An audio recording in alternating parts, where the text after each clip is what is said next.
भारतीय संस्कृति के मूल तत्व विषय के अंतर्गत वर्ण व्यवस्था के अंतर्गत पिछले अध्याय तक हमने पढ़ा चारों वर्णों का विकास, चारों वर्णों के कार्यक्षेत्र, किस प्रकार से वर्णों को बनाया गया, किस प्रकार से वर्णों का समाज में स्थान था। और आज हम अध्ययन करेंगे चारों वर्णों के कर्तव्य कि तत्कालीन समय में, उस समय में वर्ण व्यवस्था के अंतर्गत जो चार वर्ण बनाए, उन वर्णों के क्या क्या कर्तव्य निर्धारित वहाँ किए गए। तब सबसे पहले तो हमें ये जान लेना आवश्यक है कि चारों वर्णों का विकास और परिचय के बाद निश्चित रूप से यह स्पष्ट हो जाता है कि जो चारों वर्ण थे, उन चारों वर्णों की धारणा गुणों पर आधारित थी, जन्मजात नहीं थी। किस पर आधारित थी? गुणों पर आधारित थी। इसके बाद प्रत्येक जो वर्ण था उसका विशिष्ट गुण, उसका विशिष्ट स्वभाव अपने वर्ण से जुड़ा हुआ था। उस विशिष्ट स्वभाव को उस समय जन्मजात माना जाता था। जैसे हम कहें कि उस समय ब्राह्मण का जो स्वभाव था वो शांत और आध्यात्म प्रेमी होना आवश्यक था, तभी वह ब्राह्मण कहा जाए।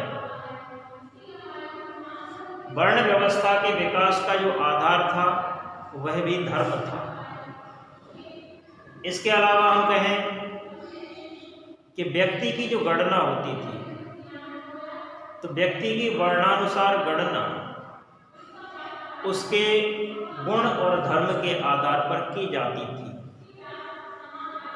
गुण धर्म के आधार पर की जाती थी। कर्म धर्म मूलक था। चारों वर्ण धर्म मूलक प्रवृत्तियों, विशिष्ट संस्कारों के कारण ही कह सकते हैं अलग अलग माने जाते थे। प्रत्येक वर्ण का कर्म निश्चित था।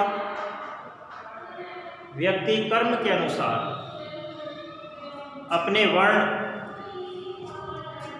और कहें उसके धर्म की नियोजना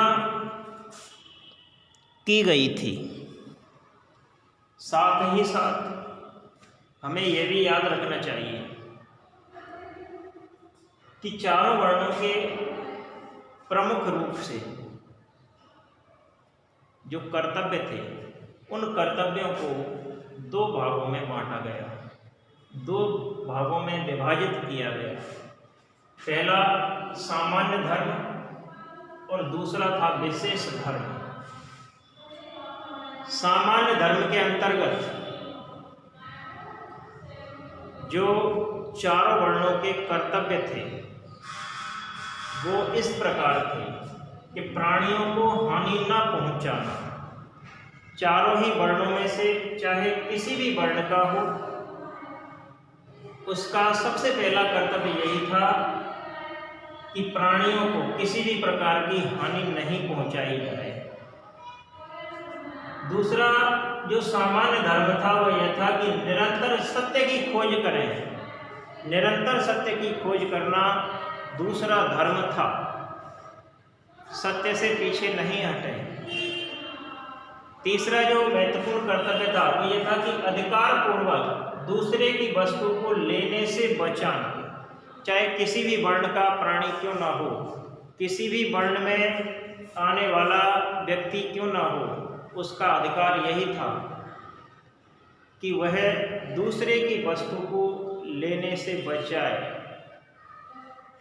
चौथा था चरित्र एवं जीवन की पवित्रता को बनाए रखना। हमने जो जीवन धारण किया है उस जीवन की पवित्रता बनी रहे, अपने चरित्र की पवित्रता बनी रहे, ऐसे कार्य हमें संधारित करने चाहिए। पांचवा सामान्य धर्म था इंद्रियों पर नियंत्रण।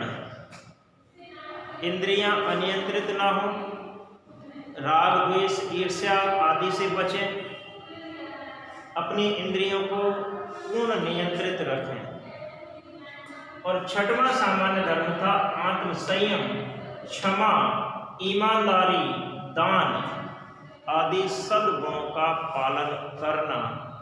ब्राह्मण, क्षत्रिय, वैश्य, शूद्र चारों वर्णों को मानने वाले चारों वर्णों के व्यक्तियों के लिए यह आवश्यक था कि वह आत्म संयम से रहें, अपने आप को संयम में रखें, क्षमा ईमानदारी से कार्य करें और दान आदि सद्गुणों की पालना करें। ये छठवां सामान्य धर्म था। दूसरा जो धर्म था कर्तव्य के अंतर्गत वह था विशेष धर्म। तो विशेष धर्म में अलग अलग वर्ण के व्यक्तियों के लिए कुछ अलग अलग विशिष्ट धर्मों का निर्धारण किया गया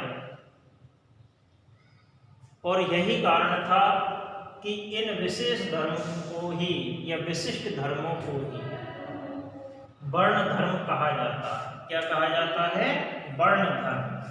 अलग अलग वर्ण के व्यक्तियों के लिए कुछ विशिष्ट धर्मों का निर्धारण किया गया जिन्हें वर्ण धर्म कहा जाता है। ये वर्ण धर्म विभिन्न वर्णों के लिए अलग अलग कार्य का निर्धारण करते हैं और उनका यदि हम वर्णन करें तो सबसे पहले लेते हैं ब्राह्मण। ब्राह्मण के लिए जिन विशिष्ट धर्मों का निर्धारण किया गया उनमें सबसे पहले अध्ययन और दूसरा था अध्यापन। ब्राह्मण का यह कर्तव्य था कि वह अध्ययन करे, अपने अध्ययन को दूसरों के लिए बांटे, अर्थात अध्यापन का कार्य करे, दूसरे को शिक्षा देने का कार्य करे, स्वयं शिक्षित हो, दूसरे को भी शिक्षा दे। तीसरा उसका जो कर्तव्य था विशिष्ट, वो था यज्ञ करना, यज्ञ करवाना। स्वयं यज्ञ करे, दूसरों से यज्ञ कराए। दान देना और लेना दोनों ही कर्तव्य थे। ऐसा नहीं कि केवल लेना ही लेना, उसका विशिष्ट धर्म था। ब्राह्मण का धर्म दान देना भी था, दान लेने के साथ साथ दान लेना भी उसका कर्तव्य था, उसका विशिष्ट धर्म था। आत्मनियंत्रण, एक श्रेष्ठ ब्राह्मण को आत्मनियंत्रित होना चाहिए, यह उसका अगला धर्म था। किसके अनुसार? आत्मनियंत्रण। आत्मनियंत्रण जो भीष्म ने बताया, ब्राह्मणों के गुण किसने बताए? भीष्म ने।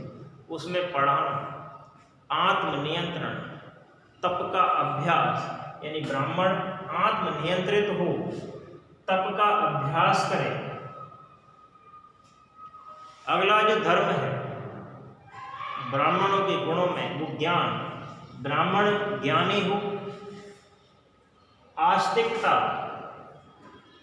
आस्तिक हो, भगवान पर विश्वास करे, ईश्वर में विश्वास रखे।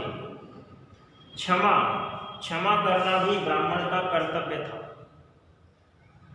संयम, असंग्रह, संग्रह नहीं करे, सदाचार का पालन करें, और न्यायप्रियता उसका अंतिम विशिष्ट धर्म था कि एक श्रेष्ठ ब्राह्मण न्यायप्रिय होना चाहिए। इसके अलावा क्षत्रिय वर्ण के लिए जिन विशिष्ट धर्मों, विशेष धर्मों को बताया गया, उनमें सबसे पहला था प्रजा की रक्षा करना। एक क्षत्रिय, वास्तविक क्षत्रिय वही है जो प्रजा की रक्षा करे। किसी भी संकट की स्थिति में, विशिष्ट परिस्थितियों में वह प्रजा की रक्षा करे। दान देना भी क्षत्रिय का कर्तव्य था।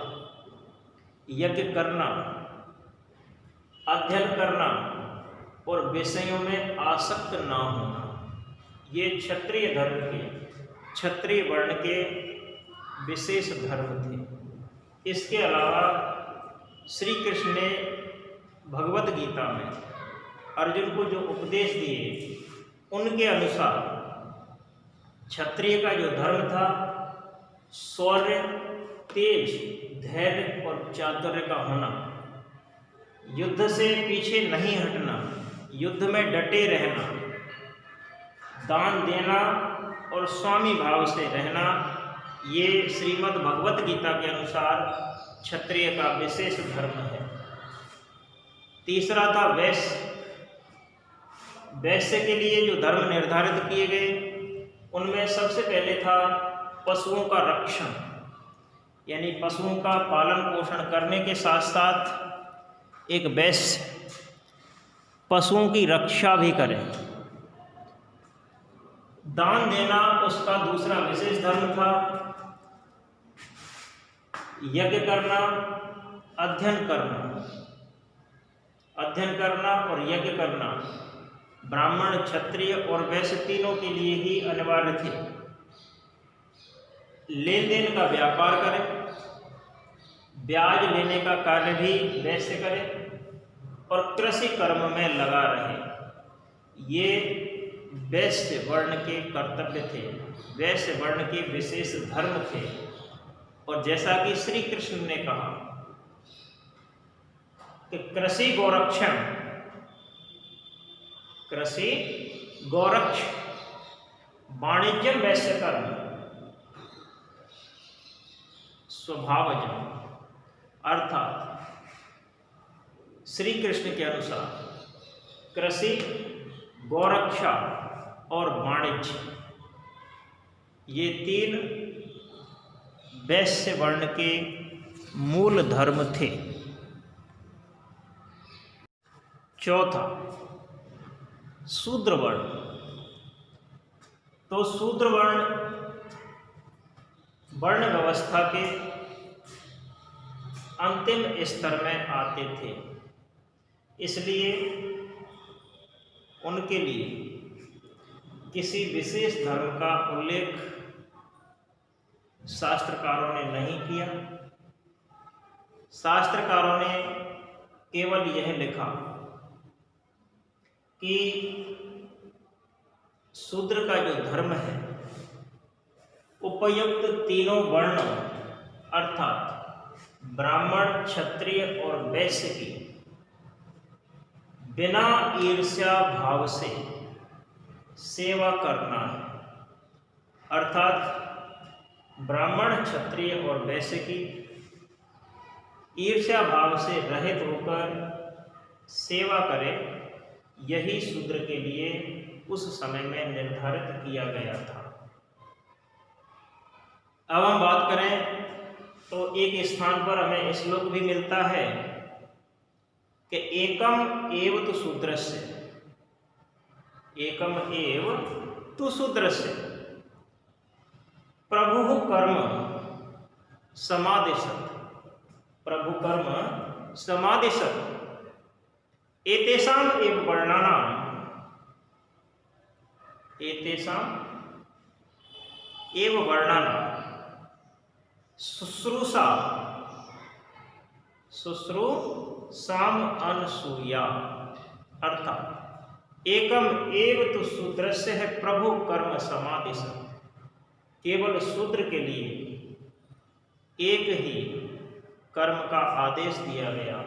शूद्र का केवल एक ही धर्म था कि एतेषां वर्णानां अर्थात ब्राह्मण, क्षत्रिय और वैश्य, इन वर्णों की शुश्रूषाम अनसूया, अनसूया बिना किसी ईर्ष्या भाव के शुश्रूषा यानी कि सेवा करें, यही शूद्र का धर्म था, विशेष धर्म था। इसके बाद हम पढ़ेंगे वर्ण व्यवस्था के गुणों की विवेचना। अगले अध्याय तक रुकते हैं। धन्यवाद।